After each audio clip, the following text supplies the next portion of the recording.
Hey, Shauna, while we're living our cush life, just cruising along, is there any advantage to stepping outside of your comfort zone and maybe doing something scary?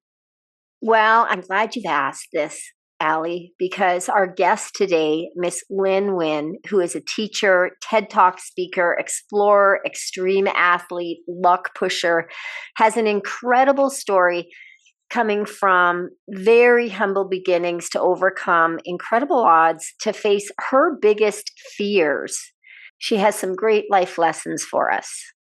And before we dive into our episode, I do want to let you all know that we are now on YouTube. So if you want to see our fabulous faces while you listen, you can also check us out over on YouTube. And let me give a shout out to one of the Girls Talk Healthy Aging listeners, Miss Amanda Harold. Thanks for listening. Let's dive in. Welcome to the Girls Talk Healthy Aging podcast, where we dive deep into pressing health and fitness issues facing aging women. I'm Allie Kerr. And I'm Shauna Kaminsky. And together we'll bring candid conversations, expert advice, and personal stories that will inspire and empower you on your own wellness journey. Lynn, it was a great day when I met you in the dog park. I know. Serendipity, right? I know. Just said, we've got to have you on the podcast. And so let's just dive in. Let's start at the beginning of just how you became a Canadian, because this is a story unto itself. Yeah. So my name is Linh Huynh, and if you would see it written, it's very Vietnamese, which causes a lot of confusion. Like it would be like if you went to France and your name was Marcel Marceau, but you didn't speak French. Do you know what I mean? Like, so I come from Chinese parents who fled the Chinese Civil War in the late 40s and escaped to Vietnam. And my mother had all of us. She had 8 kids during the span of a 20-year Civil War, which is insane because I can barely take care of my puppy. I struggle with these basic life things. And here's this extraordinary woman who raised 8 kids in the middle of a conflict.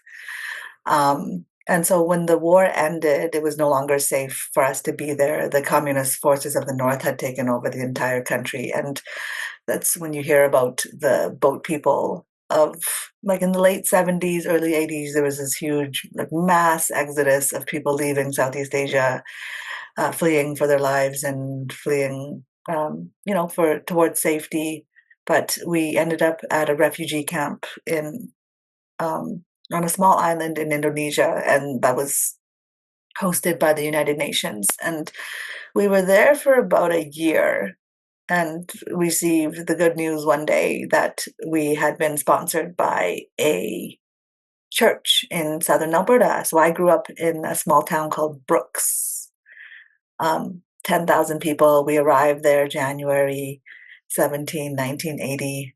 And What was that? January. Oh, yeah, my mom talks about it a lot. We were coming from somewhere tropical and didn't really have the gear, but we were landed in Edmonton. And at that time, there was a military base to process all of the newcomers and do our medical tests. And we were given the appropriate clothing and stuff. But of course, it was a huge shock for my parents and for all of us, for the 10 of us who had, we knew that it was a blessing to be received by Canada. And my dad was at the refugee camp. He had kind of narrowed it down to 3 places that he would actually feel comfortable moving the family to. And it was Australia, because he had some of his relatives had found safety there and refuge. Australia, the United States, or Canada. So the fact that we got one of our choices was amazing. And that I guess what I'm saying is, like, it's easy to sponsor a couple with maybe one child, but to take on, our sponsors who took on the responsibility of looking after 10 people, and that private sponsorship program, you're basically guaranteeing that you will cover the living costs. Wow. Wow. Yeah. Yeah, I want to learn more about that because you said it was a church that sponsored you all, right? Mm-hmm, And how, mm-hmm. so tell us more about how that works. So I or guess how that worked? like yeah, the congregation, it was, in the late 70s, they were a congregation of a few hundred. I mean, the town was only 10,000 people, but they kept watching the news and understood that this situation was dire and they needed to step in. And um, they probably spent a good part of a year raising funds, like having bake sales and having car washes and raising that money to make sure that um, that they would financially qualify to sponsor us, because you have to like submit your budget basically saying like this is how we plan to cover their rent, their utilities, Wow. all their clothing, all their food, like every cost. Like the government had created this program um, to help the influx of newcomers because there were so it was a mass exodus. Like there was no way that the governments could handle that around the world. So that by having that private sponsorship program, it allowed like small groups or congregations or community associations to step up and help. And I Mm. we feel like we owe our lives to that church, and Mhm. we do. Um And how long did it take? Were people waiting for to get sponsors? at a refugee camp, I've heard we did really well. We were there for about a year, but I've heard of people staying for like 10 or 15 years where you actually grow up at a refugee camp. And that's Mm. heartbreaking to me. Like I arrived when I was 4. I left Vietnam when I was 4, and then I arrived in Canada when I was 5. So, Mhm. I had like one lost year, so to speak. Do you have memories Wow. of that refugee camp? No, thankfully, no. And I've talked about it at great length with my siblings who so I was 4 at the time, but my mom had 8 kids. I'm number 7 of 8. So I have 6 older siblings. So me at 4 meant that my brother was 22, right? And then I had a younger brother who was 2. So my younger brother and I, the 4-year-old or the 2-year-old, we had the luxury of having no memory of that place. And um, just an interesting aside is when I think I was in my 30s, where I said to my mom that I wanted to retrace our journey. So I actually went back to that refugee camp in my 30s, much to the dismay of my mom. Like she just, why would you want to do that? Like I said, because I have no memories of that place. And she's like, I think that's good that you don't. Mm. Yeah. And when So, you went back, can you tell us what you found? um, it was, it was at the time in the late 70s, early 80s. It's called Galang. It was one of the largest refugee camps. So it was heavily funded by the the U.S. government and then partially funded by the UNHCR, the United Nations High Commission for Refugees. But it's set up as a museum, so I mean, it looks really, really bare bones in the middle of the tropics, just on an island. Lots of commemorative, like exhibits and things that you can look at, but still very, very basic. I got to see an example of one of the boats that we would have traveled on. Um, Wow. yeah, just basically like just like a medium-sized fishing vessel, and it was never meant for international waters. Like it was just like a fishing vessel. And they crammed as many people as they could possibly fit in there. So it was really, really humbling, really eye-opening. And I And could the see my and mom. just amazing that you all with 8 children, that you all made the journey in that vessel, that you all Exactly. survived. And we're still alive. My mom just celebrated her 89th birthday. My dad was celebrating 93 this summer. Amazing. Yeah, and yeah, thank you for saying that, Ali, because your boat could have capsized. It could have been lost at sea. Like, there's no like fancy navigation system. They're just navigating with like old charts. I'm not a sailor. I don't know how they navigate, but yeah, there are not a lot of like equipment for them to actually make it. I have no idea. I have no idea how they did it, Wow. honestly. Yeah, and you could have capsized, you could have lost members of your family to disease or Sure. starvation. Like you don't get to. Yeah, you had to pack everything. And how long was that voyage? Oh, it was 3 days, about 3 days, 3 nights that we arrived in Indonesia from Vietnam. Hmm. But that's still enough to, Yes, on a boat yeah, that's not equipped to handle yeah, this many people.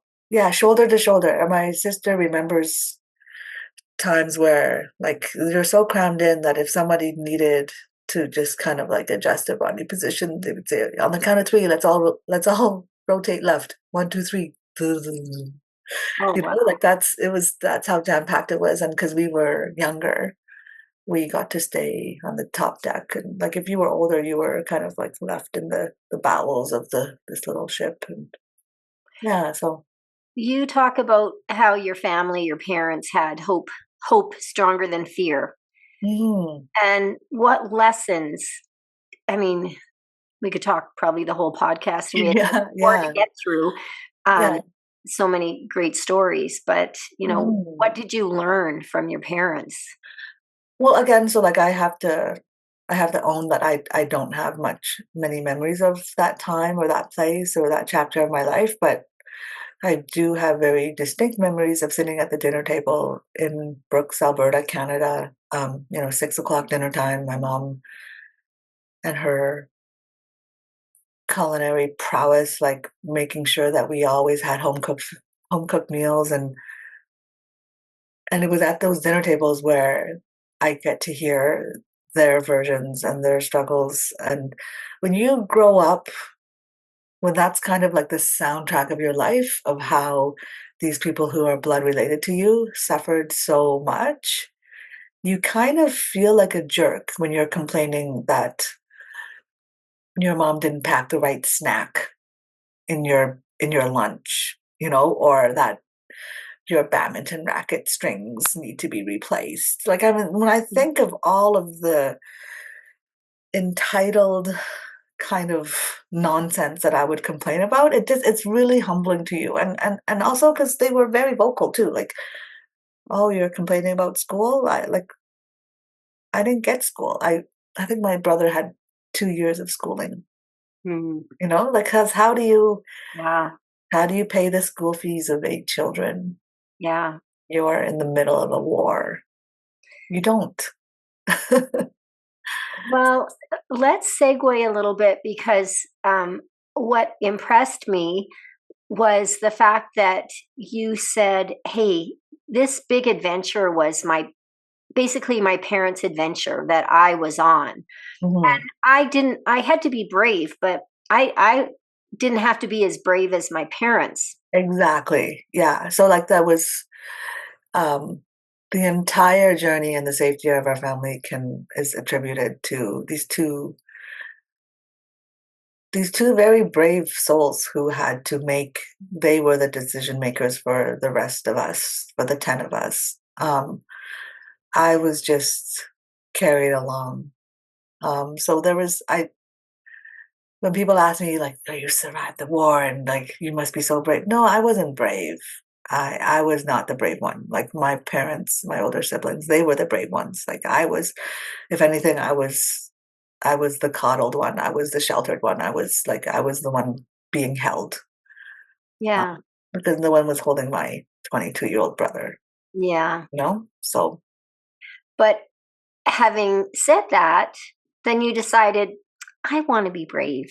So yeah. tell us about how you decided, hey, what kind of adventure could I go on and do something Mhm. scary?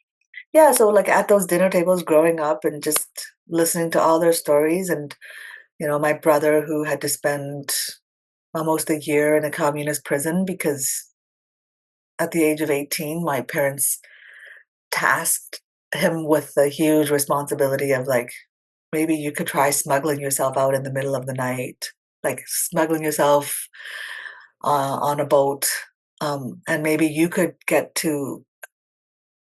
somehow reach Australia and get in touch with our relatives, and maybe if you worked hard enough, then you could sponsor us. Like, that's a pretty big ask, like, so when you hear those stories, and I always think about that final scene in Saving Private Ryan when Tom Hanks' character, they had to go in behind enemy lines and save Private Ryan, and Matt Damon is Private Ryan, but he Matt Damon had this like survival guilt almost, where all these people sacrificed their lives and their livelihoods for his life, and that's kind of how I felt. Is like, wait a minute, like, for our family to flourish and prosper the way that it did, like, I contributed very little to the narrative of our success. And so I thought, wait a minute, but I'm related to them. I'm blood related to them. So like, if they are as brave as I think they are, then that means I am too, because I am them, right? Like, so that's when I finished university, I had these ideas of like, what is the scariest things that I could do? Like, what are the things that I could challenge myself?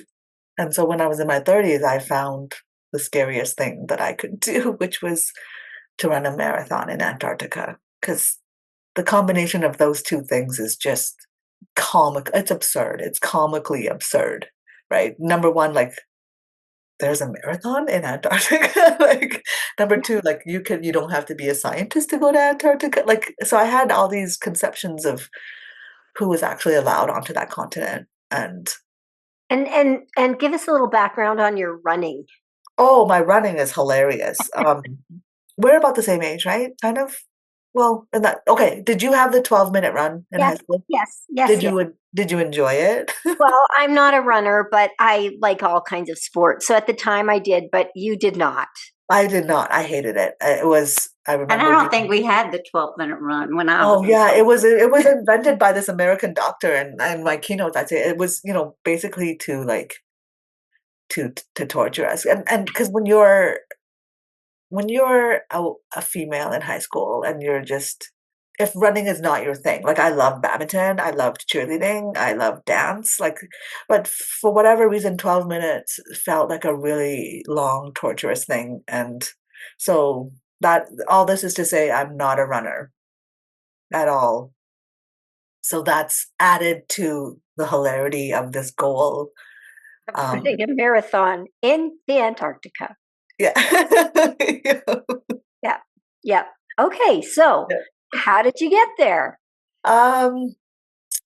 So at that time, I was a teacher, and teachers make a great living, like a very honest, humble living. But we don't command the high six-figure salaries. And so when I saw the price tag of this raise, that, ironically, it was the price tag that was my biggest deterrent, because I just thought, I can't afford $16,000. And if I could, I would probably like get a newer car, like or get new windows for my condo. Like, there's just more adult things to spend that kind of money on. And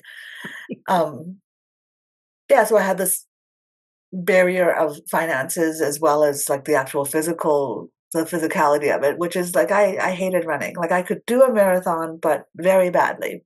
So how I got there was the first step in a magical series of events. And my friend listens to the CBC News, and she was online on their website, and they had a contest. So they were offering, the prize was $10,000 to a lucky Canadian who, they asked Canadians to submit their dream adventure. So I wrote about running this race and why it was important to me. And there were probably thousands of entries, because it was open to the entire country, and I won. So it was, with that $10,000, like, I couldn't afford $16,000, but I could afford six. And then, as the story goes, I didn't even have to afford six. Like, after I won the CBC contest, there were these other opportunities, and I just managed to fund the entire race by winning more contests. So that's how I got to Antarctica, just by sheer luck and serendipity and curiosity. Um, And how did so it go? Tell us about your placing. um, I think so that it was 2011, and that year. Oh, here's another funny thing: is there are two. You know how in the Olympics there's like the 100-meter dash, and then the 200-meter, and then the 400-meter, and then the 16. So the Antarctic Ice Marathon, there's two distances. So there was the marathon, which is one I wanted to run. It's 42 kilometers or 26 miles. But then they had this ultra distance. So for people who really wanted to suffer and to punish themselves, there was actually 100-kilometer distance. So when I won the contest, they're like, you can use that money towards whichever distance you want. I'm like, no, no, no, I'm good, I'm good. Like the 42 will be a big enough challenge. So I started digging in a little bit deeper and found out that I would be, at that time in 2011, I would be the first Canadian woman to compete in the marathon. 2 years prior to that, there was a doctor out of Vancouver, and she ran the 100-kilometer. So I was talking to my dad, and I just said, like, I was like, Dad, you know that I'm a bad runner. He's like, yeah, but you've also told me that there's no time limit on this race. Because I think the organizers just recognize, like, you can't, how do you calculate a time limit for something where the weather and the footing is so unpredictable? So Richard Donovan, who's this amazing runner out of Ireland, he just said, like, there's no time limit. And my dad said, like, that's your superpower. Like, you are very good at just going very slowly for a really long time. He's like, I have no doubt you'll finish. And I said, yeah. And he's like, and did you ever consider that you're actually the first Canadian woman to do this? I'm like, well, no, not really. He's like, but you are, because the other woman did the 100. Like in the same way, like Usain Bolt got 100, like he got a gold medal for the 200-meter, but he also got a gold medal for the 100-meter. That being like, the reason being is they're two different events. And just, I love my dad's, for an Asian man who's suffered and lived through so much more, being 48 when he finally arrived in Canada, and being 48 when he got his first toothbrush, Holy man. when he got his first taste of freedom, and like, because he was Wow. born in the middle of the Civil War and then left into Vietnam, and immediately that war started. So like he was in a war-torn country for the first His 48 years. life. Yeah, so just like this kind, wise Asian man who's my greatest supporter, he just said, like, you're gonna do this. Like, there's no doubt in my mind that you can do this. Yeah. And Yeah. how could you argue with Yeah, and so the orientation was we met in Puerto Natales. It's in the southern tip of Chile, and there were nine women running this race, and 30, I think 30 something contestants or competitors, sorry, in total. So when I ran my first marathon was the Calgary Marathon. I did it with my brother, and came in. I think that one took me 5 hours. So just to, for the listeners, like to put it into perspective, like Oprah Winfrey ran her marathon and she did it in 4 hours 30. So Oprah, who we can all admit, she doesn't not, the picture of health and running, like she beat me by 30 minutes. So I thought, well, there's no time limit, and I'm just gonna go out there. I'm gonna layer up and just enjoy the day and enjoy this magnificent scenery and just truck along as well as I can. And it was hard. It was cold, and it's really hard to run on ice and snow. And um, there were aid stations, but when you leave, so I love things like power gels. Like if I'm running and I can't get an actual food source, right? Like power gels or like the little kind of like gummies. But when you leave that at the aid station for any amount of time, like all of your things freeze. Like you Yeah. can't, Frozen. like and it just takes more actual energy to like consume it than it provides, right? So that was a challenge, but it was a long and cold day that started at midnight, funny enough, because we went in late November, early December, and that's the summer.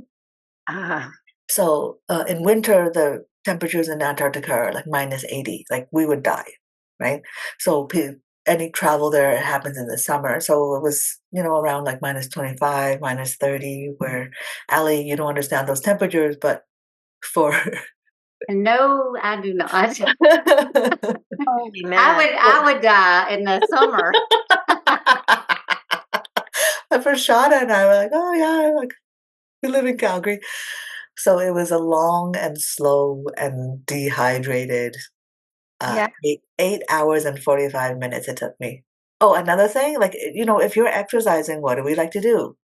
Hydrate, right? Like, so there was a strict rule where you couldn't pee in the snow. Like there's only one, like you would circle, they did a circuit where you would pass the camp once. But if you needed, you had to pee. It's like international regulations where you can't. But if you needed to pee, you had to carry a Nalgene. And then carry it with you. And so I didn't want to carry a Nalgene full of my own pee. So that meant that I didn't drink anything for 8. Oh, wow. While you were on a run. Yeah. Yeah. So Yeah. I don't know if people understand being like over probably 9 hours in those temperatures to begin with. well, yeah, like 8 hours, 45 minutes. Yeah. But, Yeah. that was the actual Oh, yeah. Yeah. True. and Like we had to like get, front and the back of that. It would yeah, have been 9, 10 hours in those temperatures. absolutely. Yeah. That's insanity. Hmm. Okay. So that was a great experience. Yeah. But it goes on.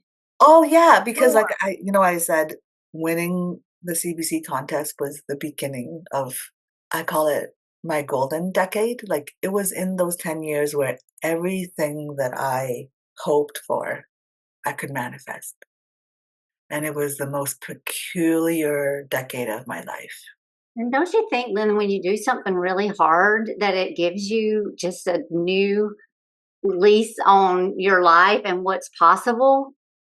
Thank you, because then I developed this, that's why my friends call me luck pusher, because that, like, being the first Canadian woman to cross the line and enter, like, that would be enough. Like, that would be enough for me to share with my friends, and, I would be that person at the old folks' home, and it's like, "Gather around, let me tell you about that time." Like, you could rest on those laurels. You truly could, but then when that finished, it's exactly as you say, Ali. Like if you can do that, you kind of have that, well, why stop there? Right. Well, if I can do this, maybe I can do it. Just opens this whole new world. Yeah, It's like layers and you just went to another level. yeah, you leveled And up like there's in a opportunity that you didn't even know existed. yeah, Yes. yeah. So I was like, well, if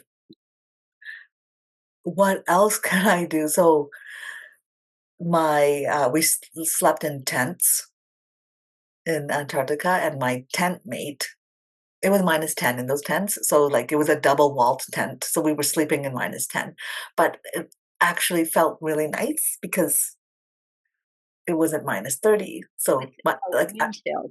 Yeah. yeah, so like just like Balmy. layering and practically balmy. Yeah. Now I have started loving camping, but that sounds miserable.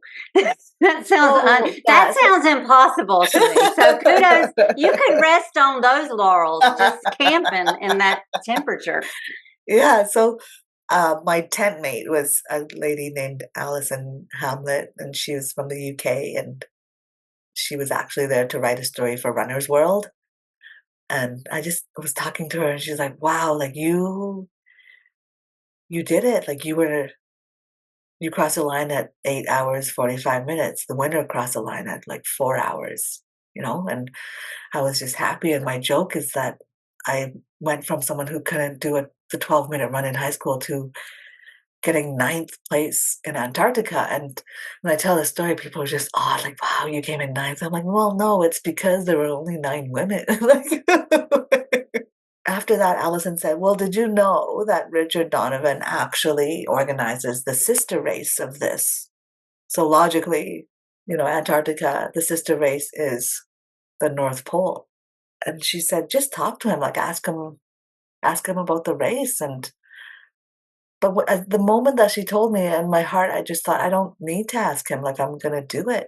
And when I came back to Canada after Antarctica, I said to my friends, this is what's going to happen. I didn't even say like, I hope this will happen, or it is my wish that this happens. No, I said, this is what's going to happen. I'm going to win another contest so that I can use the funds to run the North Pole, because the North Pole was the same price as Antarctica. It's the same financial conundrum that I had before I embarked on this crazy journey. Like, I don't have $16,000.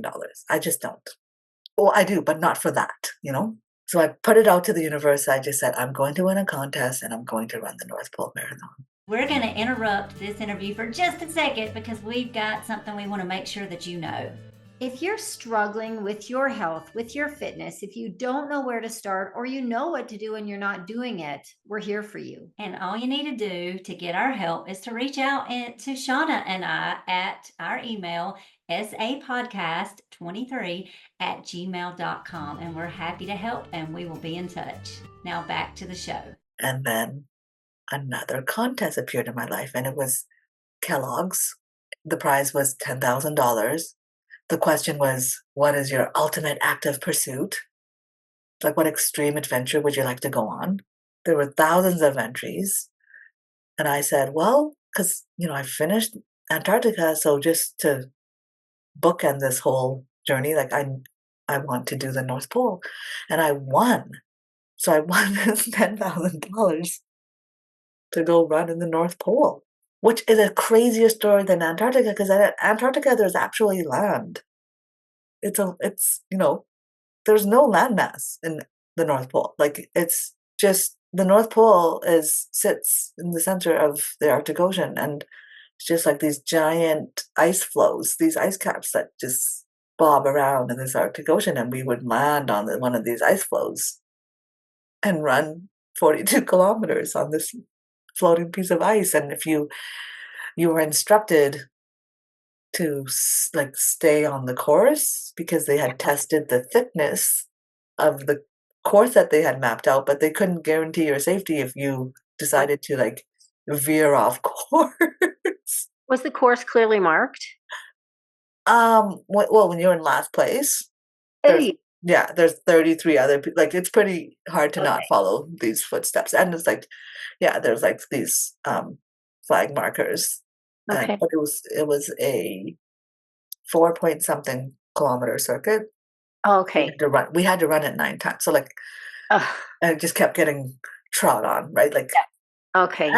And like, you're slow, so I just kept getting looped by people. Like, I just was passed by people all day. And this one was much harder than Antarctica. Like, this one took me 10 and a half hours, and with wind chill it was like minus 33. And for our listeners in the States, like, it's about the same at that Celsius and Fahrenheit, like they match at minus 40. So so it's like minus 30 something Fahrenheit.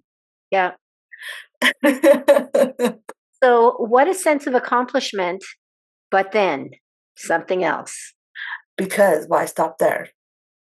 Right? That's the whole luck pusher mentality. Like, why stop there? That's what Ali said. Like, so if you could do these 2 hard things, what else? What else is possible?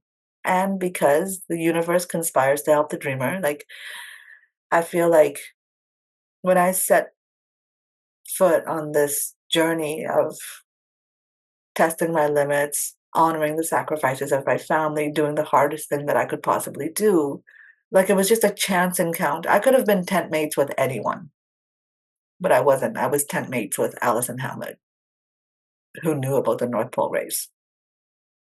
When I crossed the line at the North Pole, I said, "Oh, that was reasonable." And again, for our listeners, it's because Sean and I grow up, like we live in an environment where if it's like a really cold spell in Calgary, like it might hit -40. But we don't spend 12 No, hours out. no, we don't spend 12 hours outside.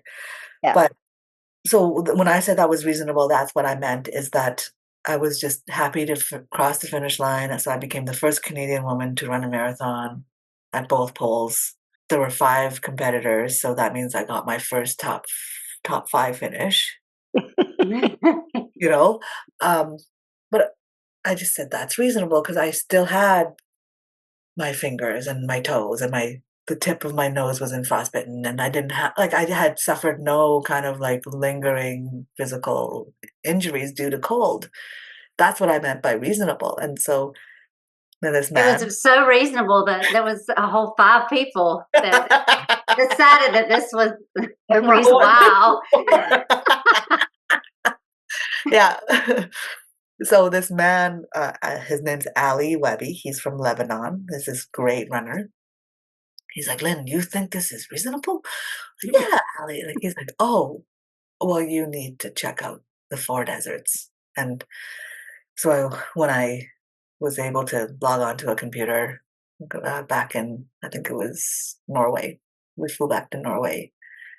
But I found out about this race, and it was something called the 4 deserts, which is a series of 4 races. Each race is 250 kilometers across 3 different hot deserts of the world.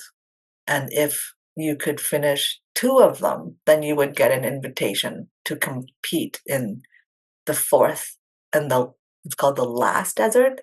And that last desert happens in Antarctica because Antarctica is a desert. And I had no idea. When I searched the results for Canadian women who have finished, and that thing that pops up is like no results found. So as soon as that happened, I just thought, this is it.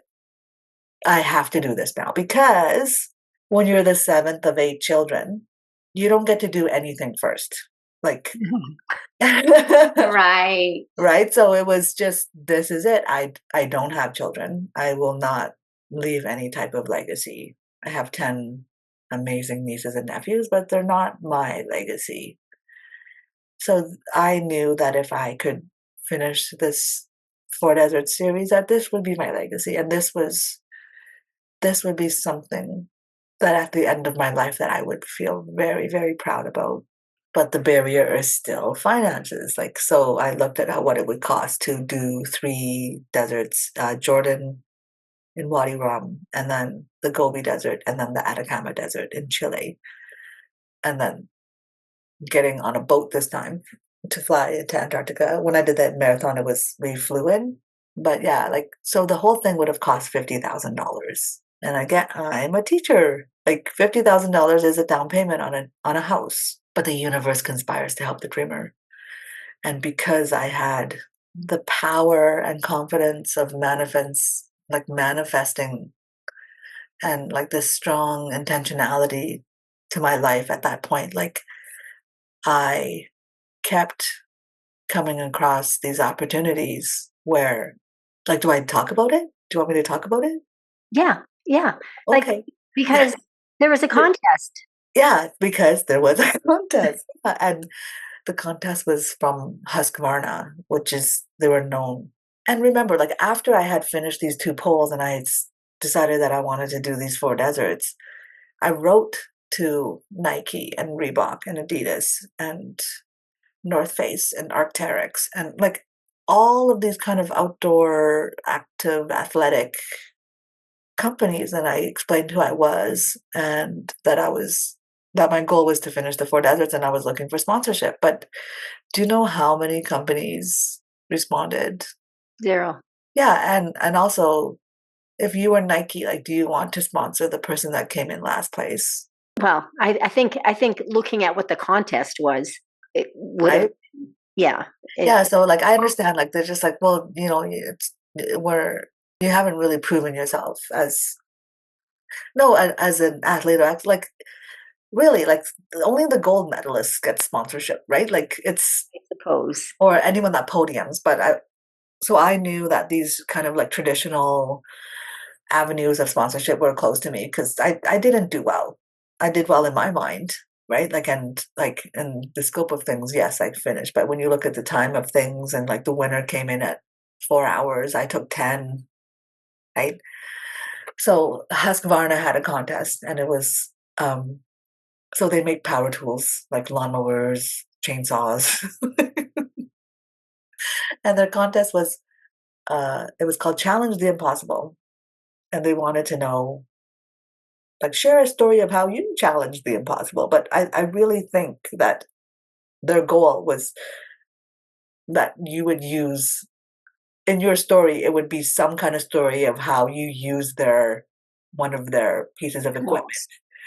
It's one of their tools to do something that was impossible, right? But I just looked at it as like what's the impossible in life. So I wrote about Antarctica and the North Pole and how I had run these races. And for me, I did challenge the impossible. Like they were not easy feats, and I won. And it was like thousands of dollars. And Husqvarna shared my story. And then there was another contest because, that one wasn't enough to cover the 50,000. And then duct tape had a contest and they said, we would love to hear stories of how did duct tape save the day.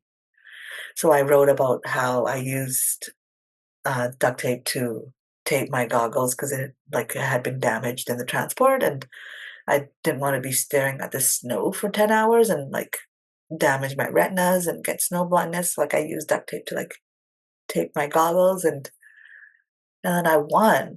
It was a small prize. It was $1,000, but the surprising thing was that I got an email saying congratulations, and also we've been digging around, and looks like you've done some pretty extraordinary things. Are you available to take a call? We have our marketing team and a director. So I was talking to the marketing director of duct tape on a phone call, and he just asked me you have a pretty extraordinary life. Is there anything else you have, anything coming up that you have planned? And I said, I actually do. Thank you for asking. I'm hoping to become the first Canadian woman to finish this series. And they just said, write up a proposal. And in my proposal, I had to think of a way that my message would align with their values. And I outlined the cost of the registration, the flights, the equipment, and everything. And I just said, instead of painting myself as this amazing athlete that needs this support, I just became my humble and authentic self, which is a great takeaway in this whole story. I wasn't this amazing runner. I just said, I'm just an average runner, but like your product, no matter what happens, I will always stick to it. And what a great way to frame duct tape in this whole story. And then I got sponsorship to run these races. And that's how that happened, which And it was all within a year, I think. Yeah, so my goal was to do all 4 of these desert races in a year because I didn't want to prolong the suffering. Some people were I know runners who do one race and then take 2 years off to forget, so that they had enough time to kind of forget how hard it was. It's like having your child, right? No one, if you ask someone who just gave birth, you ready to do another one? No. And then 2 years later, okay, yeah, I think I'm ready. But, I know runners who have finished the series and they've done it over 5, 6, 8 years. But I just wanted to devote an entire year to it so that I could just boom, boom, boom, boom, knock it out and then move on with my life, really. And when you're standing on the precipice of a bungee jump, it's the longer you stand there, the more nervous you get. And sometimes you just have to take that step off the ledge, right? So jump. How did you find out about these contests? And was it the first contest that you just kind of fell into and then you thought, oh, I could do this again? Or yep, exactly. Yeah. So the first contest was through a friend, right? My friend who was just on the CBC website and heard about it. And then Google has this like thing where like it's algorithm. So like if you're like shopping for shoes, then you just keep everything you search for. It's just like, oh, have you looked at these shoes? And it's like, right? It does that thing where like if you're looking for a flight, it will show you all these other flights. And so it just my Google helped me a lot. It's like this weird search engine where just like, oh, it looks like you're reading about contests. Well, did you know that there's this contest? I'm like, oh, thanks. Well, did you know that? And so it just came, and because the universe conspires to help the dreamer. And if I had not searched for that first contest, I wouldn't have received all these other contests. And I think when I've heard you say that, and I love that phrase, the universe conspires to help the dreamer. But I think about a universe conspires to help the doer, because what I'm hearing is that you did this and you did this and you did Yeah. this. And so Ooh. you're a doer, not just Yeah. a dreamer, thinking. Oh, I'm gonna add that. Yeah. Yeah, because I've always said it's a quote from The Alchemist, Paulo Coelho's little book. But you're But you're a absolutely right. doer. Like you can sit and dream on your couch, but nothing's gonna happen. The universe conspires to help the doer. I love it. Yeah, because you were definitely a doer. Yeah. So comparing running in a cold desert and a hot desert, pick your Ooh, poison. pick your poison.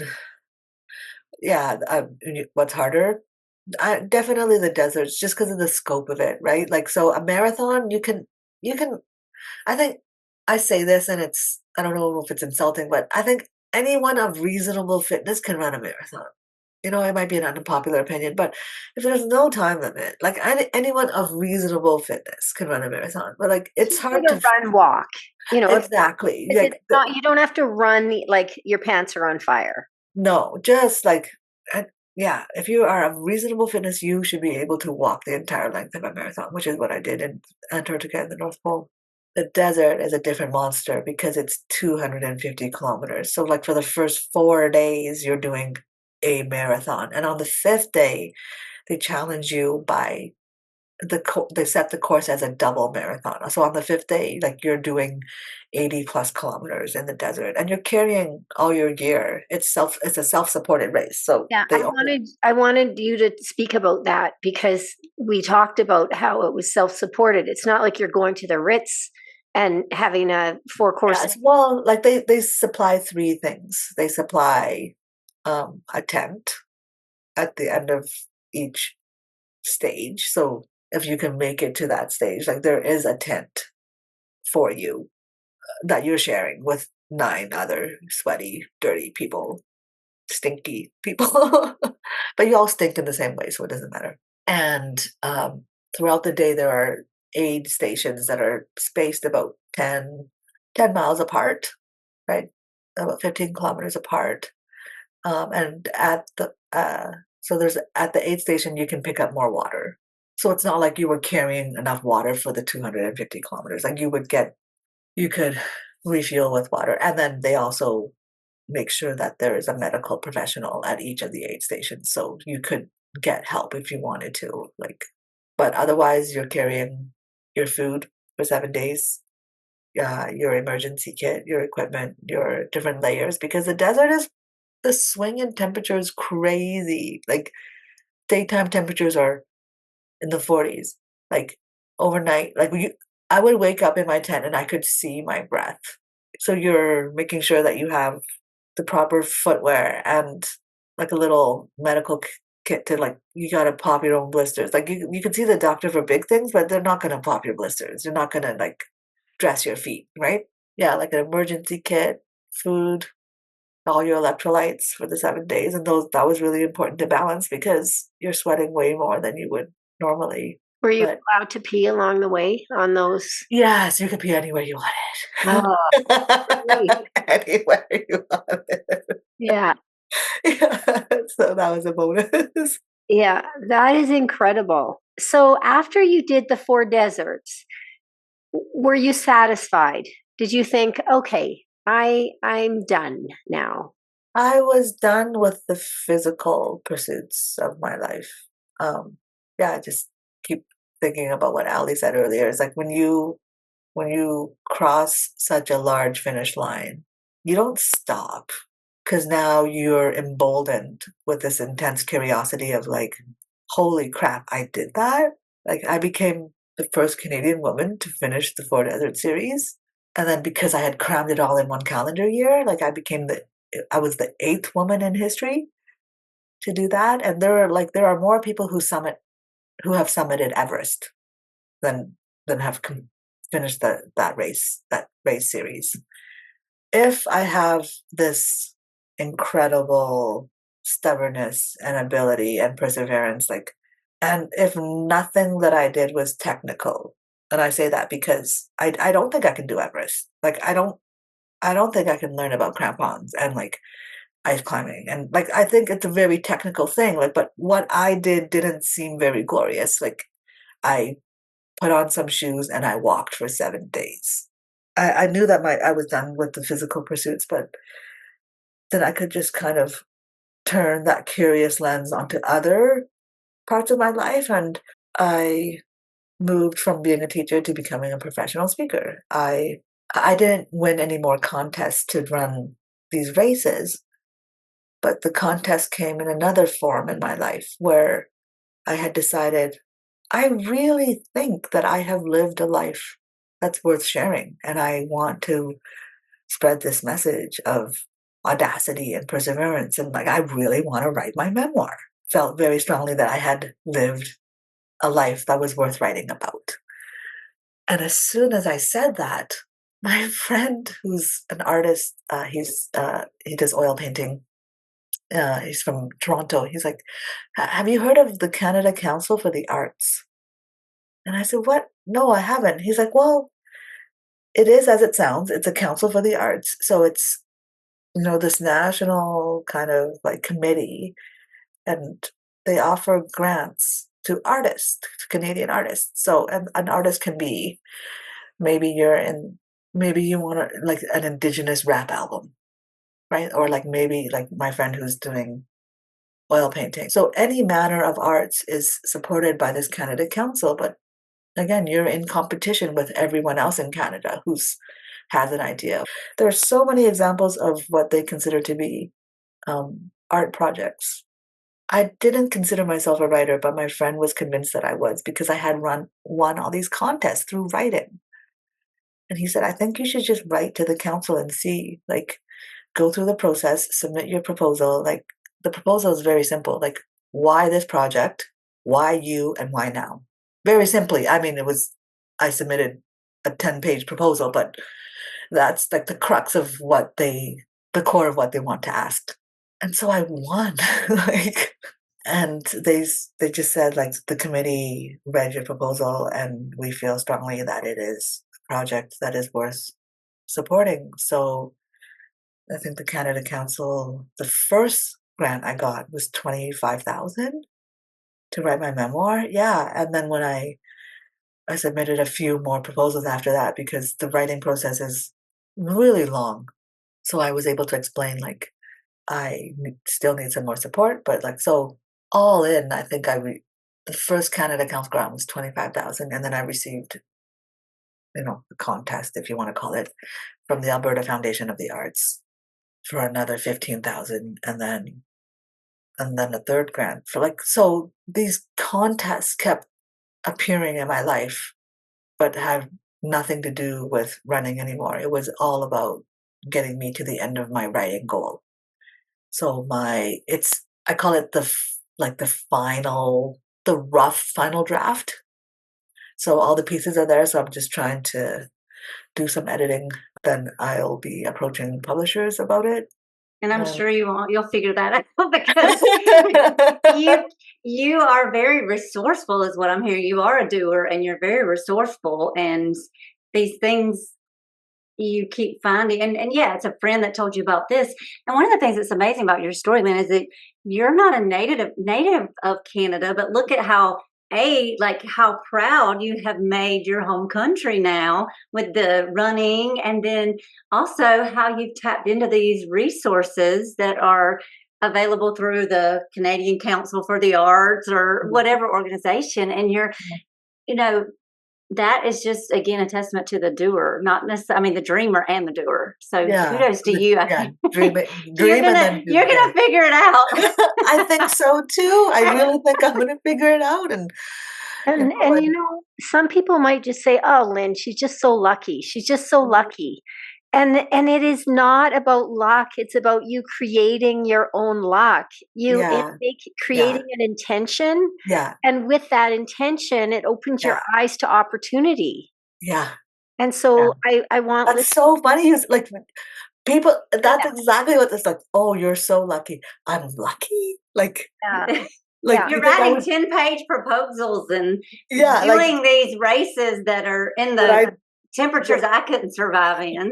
Would yeah. I be? Yeah, would I be as lucky if I was sitting on my couch eating a bag of chips? Which I also, No, I'm thinking you know, you would not be quite as lucky. yeah. So I do want listeners to have that takeaway that we can all be lucky when we create, you know, a vision or we're intentional with what we want. And you were just dialed in yeah, with And what resourceful, finding the resources. It's not like you just entered one contest. I mean, you told us earlier how you wrote to Nike and all these North yeah, Face and all these, yeah. and you got no, no, no. You know, they didn't even acknowledge you existed, probably. I wish I got a no. I didn't even get a Right? no. But that didn't stop you, and that is one of the lessons here is that, you know, we not only just doing but keep doing until you get, you know, keep becoming more resourceful, and if this doesn't work, do this over here. And Yeah.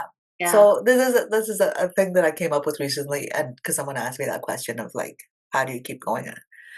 You know, that someone said that they've been trying to write a book or they've been trying to find a publisher, and I said, you need to fail faster, Mhm.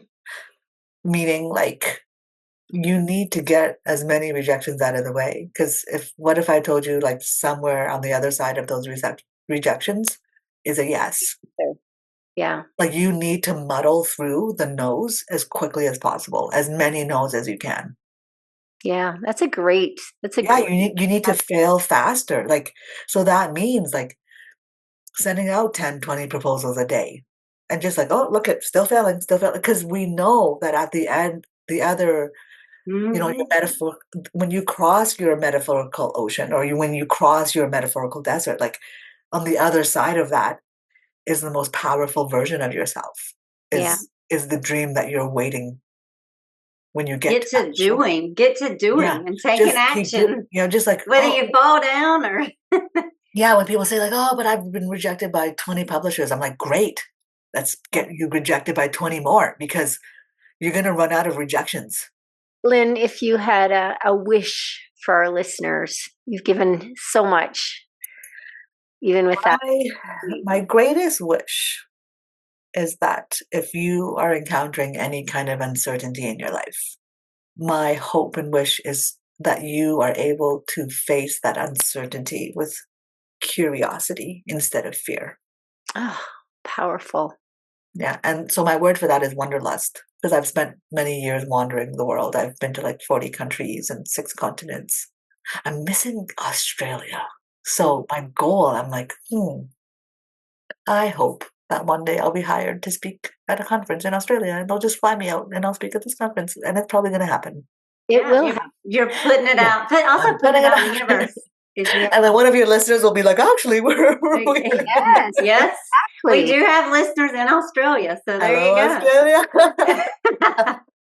Yeah, so that is my wish is that you can keep that wanderlust mindset and whatever whatever thing scares you, whatever thing you feel you can't do, like don't ask yourself can you do it, but ask yourself how can you do it.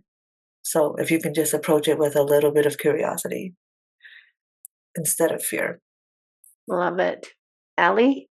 My wish would be that we all become resourceful like Lynn and just look for these opportunities to get Because they're just the there. next step. We don't have to go from here to wherever there, but just that next step of Yeah, where you want to go. yeah, And my wish would just be that people become intentional about what they want out of life, because I think that is key to getting what you want. You have to know. And then that helps create the roadmap, that intention. Thanks for listening. You'll find me, Allie, on Instagram at Allie Curve Fitness. And you'll find me, Shauna, on Instagram at Shauna Kaminsky.